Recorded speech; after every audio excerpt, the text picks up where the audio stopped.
Opa, e aí, beleza? Mantendo o estudo? Tá indo tudo certo? Tudo certo por aqui? Lembra? Estudamos lá do começo o átomo, a molécula, a união de moléculas. E aqui a gente vai falar já de substâncias químicas e misturas. Tá? Para quem está chegando agora, meu nome é Luiz Aleotti. Vou com você nessa. Vamos lá? O que é uma substância química? É uma molécula que pode ser representada por um nome ou uma fórmula. Ou seja, substância química é a mesma coisa que molécula. Tá? É um conjunto de elementos químicos juntos. Né? A gente já viu lá. É uma molécula. Um elemento químico é um átomo, um conjunto de átomos, molécula ou substância química. Tá? Como que a gente pode classificar uma substância química? A gente tem dois tipos de substância.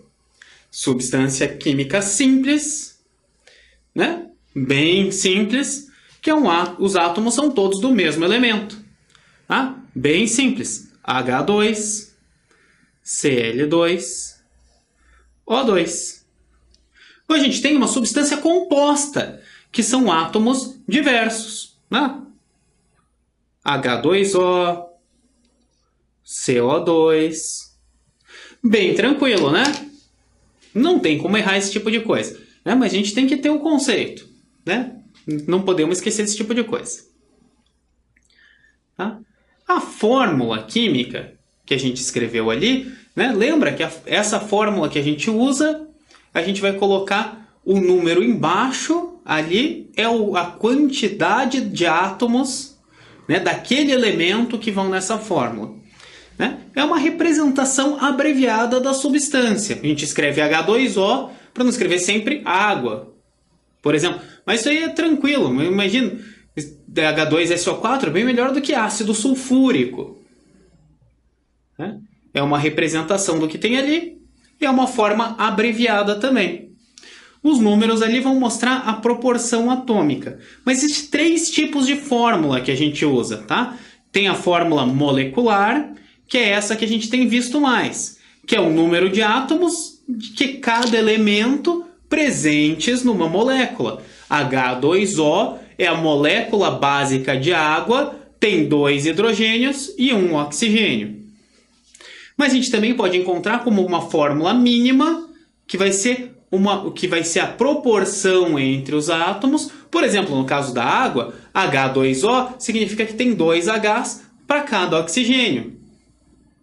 Então a fórmula molecular já é a fórmula mínima dela, mas não é isso sempre. A gente vai ver ali no próximo slide um exemplozinho.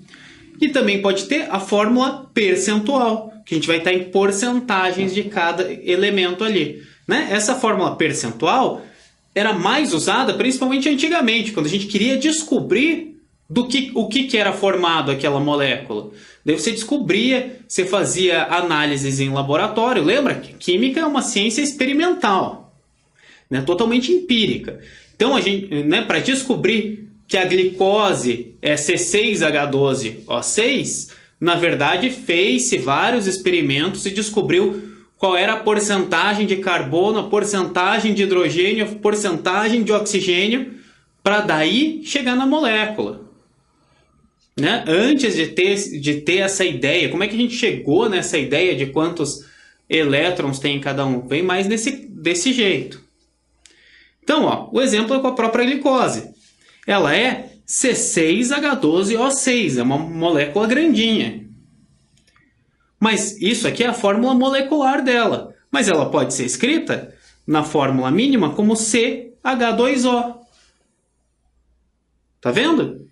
Se você multiplicar tudo por 6, você vai ter C6H12O6. Então você tem 6 minimoléculas de CH2O formando uma glicose. Veja, CH2O, carbono, água, carboidrato. Então é daí que vem carboidrato? A glicose é um carboidrato? É daí. Carboidratos? Mais para frente lá na orgânica. Chegamos lá. Calma. Mas você também pode encontrar a glicose dessa forma. Ó. C, 40%, H, 6,66% e O, 53,33%. Tá? Então, e da onde vem essas porcentagens? Essa porcentagem é baseada na massa molecular. Lembra que a gente viu de leve na última aula? Mas a gente ainda vai ver isso um pouco mais para frente lá em estequiometria, beleza? Então, mais uns conceitozinhos. Isso aqui é uma aula, quase uma aula introdutória. A gente vai trabalhar uns conceitos bem simples. Um conceitozinho de sistema. O que é um sistema para química? Não é aquele negócio com variáveis x e y, duas equações. Não, um sistema é qualquer porção de matéria que a gente está estudando. Então, o que você estiver estudando é um sistema. Você está estudando uma reação num copo? Aquele é o seu sistema.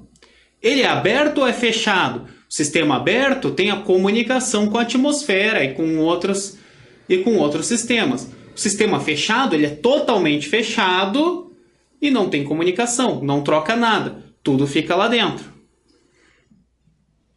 O sistema ele pode ser homogêneo ou heterogêneo. O sistema homogêneo ele é uniforme. Ele tem as mesmas propriedades em toda a extensão dele. Né? Por exemplo, a gente olhar aqui, né, a TV desligada. Parece um sistema homogêneo. Você pega um copo d'água, a água é homogênea. Tá? E o sistema heterogêneo é um sistema não uniforme. Você vê fases nele. Você vai ver ali você vai ver que tem mais de uma coisa. Né? Por exemplo, mistura de água com óleo. Você vê a diferença das fases. E o que é uma fase, então, que eu estou falando? É cada parte homogênea dentro de um sistema. Então, um sistema que seja homogêneo, ele tem uma fase só. Que é a única parte homogênea dele, obviamente. Num sistema heterogêneo, significa que ele vai ter duas ou mais fases. Né? Homogêneos, eles são, então, monofásicos. E os heterogênicos são polifásicos. Né? Pode ser bifásicos, trifásicos. São polifásicos. Tem várias fases que elas não precisam ser contínuas. Então, por exemplo, água com gelo. Né? O gelo dentro da água, eles não ficam uma camada de gelo dentro da água que você não consegue tomar. Né? Você fica ali com várias pedrinhas. Mesmo assim, a água é uma fase, o gelo é outra fase. E o número de fases não é necessariamente igual ao de componentes também. Você pode ter um sistema que tenha 3 componentes com 2 fases. Por exemplo, a água está misturada com vinagre e tem óleo em cima. E daí a gente tem 3 componentes com 2 fases. Ou, além disso, a gente pode ter o que eu falei, o copo d'água com gelo. Água e gelo não é a mesma coisa? Não é um componente só com 2 fases? É isso aí. E componente é cada substância que tem uma fase. Tá? Então, os exemplozinhos de fase. Por exemplo, você pode ter aqui um copo d'água. Você pode ter aqui água misturada com vinagre. Tá? Você tem o quê? Você teria água com vinagre, você vai ter 2 componentes, uma fase só, líquido com líquido. Ou você pode ter água salgada. Você consegue ver mais de uma fase? Você pega um copo de água do mar, talvez você consiga ver areia misturado junto. Mas a água do mar em si, também. Você vai ter ali pelo menos 2 componentes, né? Pode ter outras coisas ali, com uma fase. E nesse caso, é um sólido com um líquido, né? A água que eu falei, água com vinagre, nada mais é do que o vinagre que a gente compra. Né? A gente não compra ácido acético puro. É uma solução. Assim como álcool. Né? Você pega álcool 96%, álcool 70%, é álcool com água. Né? Você pode tem diversas coisas. Água com açúcar e sal. Água, sal, açúcar. Você mistura tudo, você vai ter lá uma fase só com 3 componentes. Tá, mas e se eu colocar bastante sal a ponto de passar a solubilidade? Solubilidade mais para frente. Daí a gente pode ter um copo d'água que vai ter sal no fundo.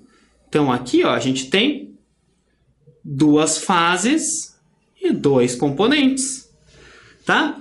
Ou você pode ter, né, com água e líquido, você pode ter a atmosfera. São vários componentes com uma fase só, né? Água misturado, a gente pega um copinho. Quem já fez isso, tem um experimento que dá para pôr tipo groselha aqui embaixo, água e aqui óleo. Você vai ter ali 3 fases dentro do teu sistema, né? E pode ter vapor de água dentro, sólidos, líquidos, tudo misturado. Vamos ver aí. Então, aí que a gente vai caracterizar substâncias puras e misturas. Não preciso nem falar, né? Substância pura, mistura. Já conseguiu deduzir o conceito. Pelo amor de Deus. Substância pura é um sistema só com um componente. Você tem um copo só com água. É uma substância pura, é água pura. Isso praticamente não existe. Tá? Você tem um elemento 100%. Aquilo ali é uma substância pura. Se tiver um sistema com 2 ou mais componentes, tudo aquilo ali que a gente estava falando, a gente vai ter uma mistura. Água com óleo, água com álcool. Né? Então a gente pode ter, a mistura ela pode ser homogênea ou heterogênea, como a gente viu ali atrás. Uma mistura homogênea, ela é uma mistura com uma fase só. E em geral a gente pode chamar de solução. Ou a mistura pode ser heterogênea se ela tiver 2 ou mais fases. Tá? A mistura, ela pode ser, o estado físico da mistura, ela pode ser sólida. Né? Uma mistura de sólido com sólido. Uma mistura sólida. Ela pode ser líquida com líquido. Ela pode ser uma mistura líquida, né? Líquido com líquido. Ela pode ser gasosa, uma mistura de gases. Ou ela pode ser misto de qualquer uma dessas coisas. Tá? Ó, as misturas gasosas é um sistema formado só por gases. E quando ele é formado só por gases, ele é homogêneo. Certo? O maior exemplo que tem é a atmosfera. Nitrogênio, oxigênio e um pouco de vários outros gases. Você consegue ver fases nele? Não, mas é uma mistura de gases com uma fase só. Uma mistura gasosa. Tá? Uma mistura líquida, a gente vai pensar num sistema formado só por líquidos. Daí o número de fases vai depender da solubilidade, da afinidade desses líquidos entre si. Vamos ver mais para frente isso também, mas em geral isso aí vai funcionar lá. Lembra da polaridade das moléculas da aula passada? Em geral, uma molécula polar, uma substância polar, vai dissolver outras polares e vão formar uma fase só. Uma apolar vai dissolver outras apolares e formar uma fase só. Agora, se você misturar polar com apolar, eles vão se separar e vão formar aquela coisa bifásico, trifásico. Sabe aqueles óleos trifásicos que mãe tem às vezes? É isso aí. Tá? Misturas sólidas, em geral, elas são heterogêneas. Você consegue ver bem, né, com um número de fases igual ao de componentes. Né, você consegue ver bem separado. Exemplo ali, o granito. Né, o que tem o granito? Ele tem quartzo, tem feldspato e tem mica. São 3 minerais. Você consegue ver certinho ali. Né? Você pega um granito, você consegue ver as bolinhas de cada coisa. Tá. Mas não necessariamente todas elas são heterogêneas. Lembra que a gente falou, finalzinho da aula passada, das ligas metálicas? Ligas metálicas, em geral, são misturas sólidas e que são homogêneas, né? Você vê lá o ouro que você compra para aliança, para joia, você não consegue ver. Ele não é 100% ouro, né? Sabe que ele tem ali um bronze ou uma prata, mas você não consegue ver, em geral, a outra fase. Tranquilo? Tá? Então, a gente também pode ter misturas mistas, né? Você pode ter sólido no líquido, sólido no gás, líquido com gás, né? Numa mistura de sólido e líquido, ou com gasoso e líquido, também vai depender o número de fases vai depender também da solubilidade, que nem lá no líquido com líquido. Você pode ter um sólido que seja solúvel na água, que vai se, por exemplo, né, no líquido que vai se dissolver e você não vê outra fase. Né? Coloca o sal na água. O gás também pode ser que ele esteja dissolvido ali, ou pode ser que ele esteja não 100% dissolvido. Você consiga ver bolhas, por exemplo, é uma outra fase. Né? Os corpo de fundo é uma outra fase. E numa mistura, em geral, gás sólido, a gente normalmente, mesmo que a gente não enxergue, porque a gente considera como que seja heterogênea, porque a gente consegue no microscópio a gente enxerga outras fases. Do que eu estou falando? Poeira no ar, pólen no ar, sabe? Aspirador de pó que entra um monte de poeira junto com o ar. Isso aí é nada mais é do que mistura gás com sólido. Beleza? Então, mesmo que a gente só consiga diferenciar no microscópio, a gente vai considerar que seja heterogênea. Por isso que a gente considera leite heterogêneo. Leite não é uma substância pura, não é L2, é leite com leite. Não, tem um monte de coisa lá no leite. E ele parece homogêneo, mas como a gente consegue no microscópio ver várias coisas, a gente vai ver depois o que é emulsão e essas coisas, a gente considera, na verdade, heterogêneo. Tá? Mais um último conceitozinho. Lembra que a gente falou de substâncias, falou de ponto de fusão, ponto de ebulição? Como é que funciona isso? Uma substância pura, né? Lembra que a gente comentou da tabela periódica, quais são os elementos, aonde que cresce ponto de fusão, ponto de ebulição? Lembra? Cuidado, que aquilo lá é para um elemento puro. Mas quando a gente trabalha em molécula, a gente está pensando na interação entre eles. Lembra que depende também da existência das pontes de hidrogênio, lá, da ligação de hidrogênios, forças intermoleculares, tem um monte de coisa que depende aí. Tá? Isso aqui é um assunto um pouquinho mais para frente também, você vê mais em física até esse tipo de coisa, mas como é que funciona isso aqui? Você vai estar fornecendo calor na forma de temperatura, tá? Tenho aqui na esquerda, né, é um diagrama aqui de aquecimento da água. Ó, você tem abaixo do 0 graus, você tem gelo.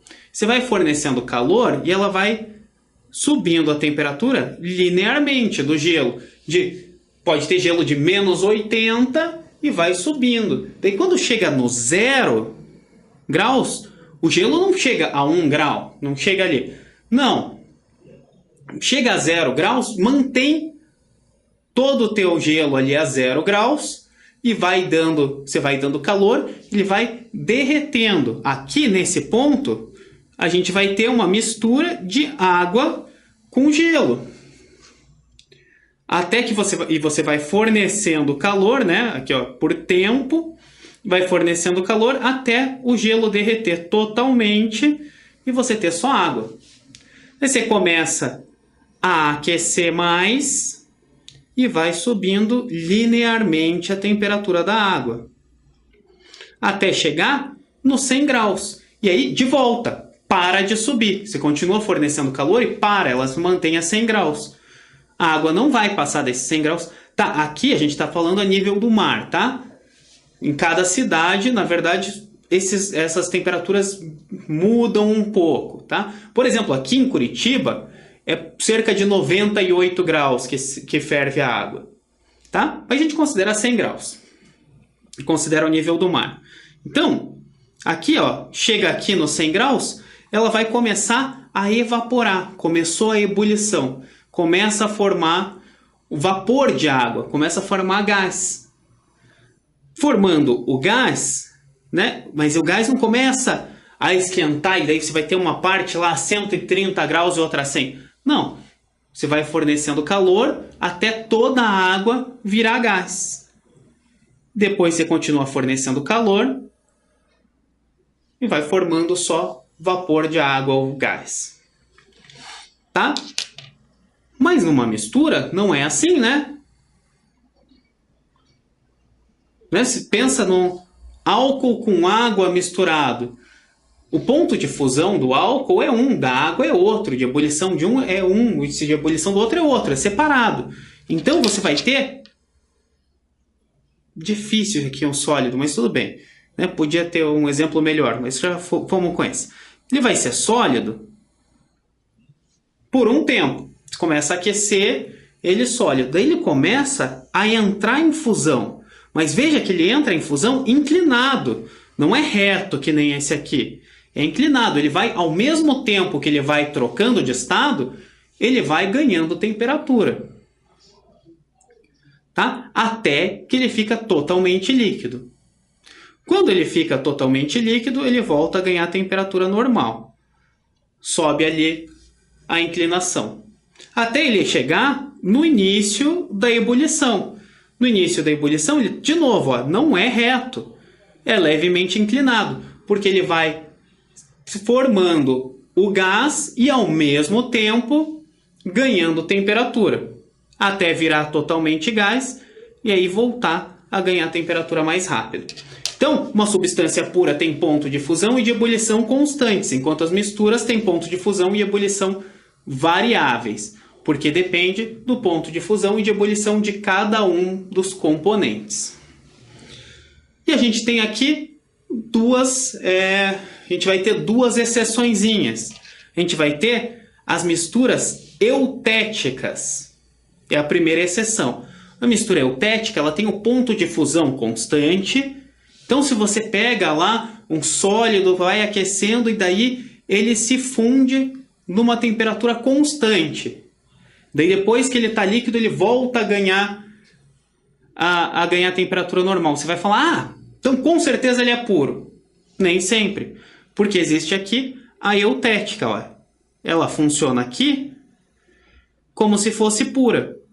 Mas daí, ó, você pega ela aqui na parte da ebulição. A ebulição é variável. Ela tem o início da ebulição numa temperatura X e um final numa temperatura maior. Ela vai ganhando temperatura junto com a troca de estado.